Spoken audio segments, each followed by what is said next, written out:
lòng cài dây an toàn khi đèn hiệu cài dây an toàn được bật sáng. Safety belt. Your safety belt is fastened like this.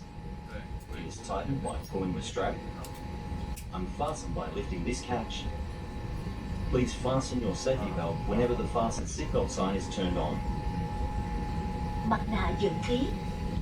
Trong trường hợp mất áp suất, mặt nạ dưỡng khí sẽ tự động rơi xuống trước mặt quý khách từ hộc phía trên ghế ngồi và từ trên trần trong phòng vệ sinh.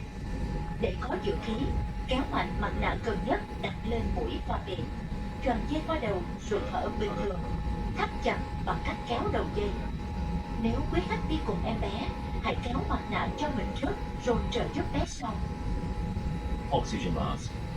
In case of decompression, oxygen mask will automatically be released from the compartment above your head and from the ceiling in the lavatories. Pull the mask firmly towards you. Place the mask over your nose and mouth.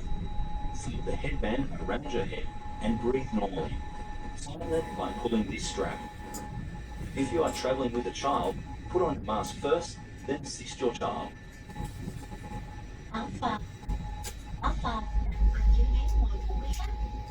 Trường hợp phải hạ cánh khẩn cấp trên nước, quý khách lấy áo và choàng qua đầu, vòng dây qua eo, cài khóa và thắt chặt. Áo phao không được làm phồng trong khoang máy bay. Ngay tại cửa thoát hiểm, quý khách làm phồng áo phao bằng cách giật thẻ đỏ hoặc thổi vào hai miệng van. Trên áo phao có một đèn để lôi cuốn sự chú ý trong trường hợp cứu nạn. Quý khách lưu ý không lấy áo phao ra khỏi vị trí khi không có thông báo của tiếp viên.